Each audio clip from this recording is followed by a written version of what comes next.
जय श्री कृष्ण। अथ अधिक मास कृष्ण परमा एकादशी महात्म्य।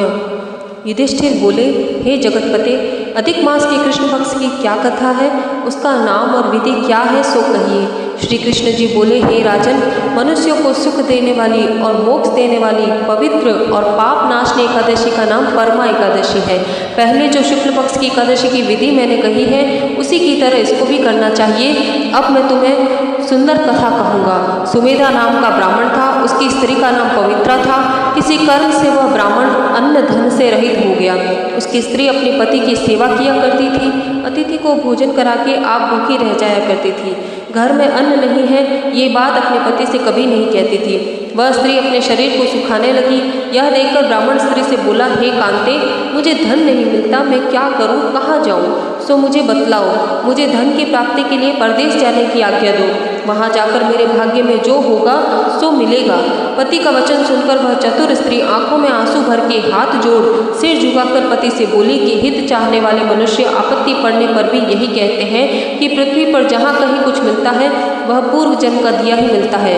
तब वह ब्राह्मण परदेश नहीं गया। एक बार उसके यहाँ मुनि आए। विधि पूर्वक भोजन कराकर वह उत्तम स्त्री उनसे पूछने लगी, हे विद्वान, मुझको छोड़कर मेरा पति बाहर जाना चाहता है। हे मुनीन्द्र, मेरे भाग्य से आप यहीं आ गए हैं। आपकी कृपा से निश्चय मेरा दरिद्र शीघ्र ही नष्ट हो जाएगा।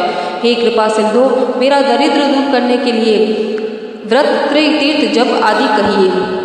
मुनीश्वर ने कहा, उस सुशीला का वचन सुना तो उससे बोले कि अधिक मास के कृष्ण पक्ष में भुक्ति, मुक्ति और पुण्य को देने वाली सबसे उत्तम परमा नाम की भगवान की एकादशी है।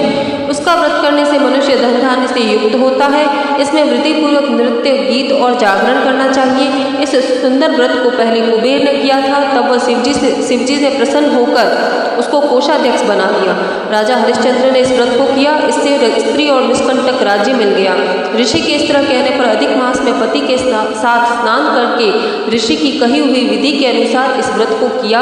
परमा एकादशी और 5 रात्रि का व्रत पूरा होने पर पति सहित उस स्त्री ने राजभवन से आते हुए राजकुमार को देखा। ब्रह्मा जी की आज्ञा से सुंदर वस्तुओं से पूर्ण नवीन भवन देखकर उस राजकुमार ने स्वयं उन स्त्री पुरुषों को वहां निवास कराया। सुमेधा ब्राह्मण को जीविका के लिए ग्राम देकर उसके तप से प्रसन्न होकर उसी प्रशंसा करके राजा अपने घर चला गया।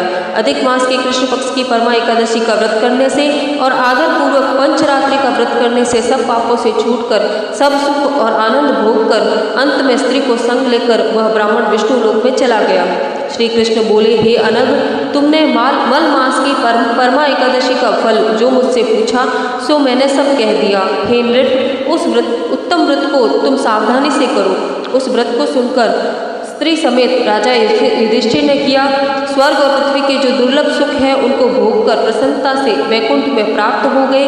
जो मनुष्य विधि पूर्वक अधिक मास में स्नान करते हैं, एकादशी और पंचरात्रि का व्रत करते हैं, वे स्वर्ग में इंद्र के समान सुख भोग कर तीनों लोकों से वंदित विष्णु भगवान के वैकुंठ लोक को जाते हैं। जय श्री कृष्ण। इस दिन नरोत्तम भगवान की धूप, दीप, नैवेद्य, पुष्प आदि से पूजा करनी चाहिए। ऋतु अनुसार सगार लेना चाहिए। इति एकादशी महात्म्य समाप्त। जय श्री कृष्ण।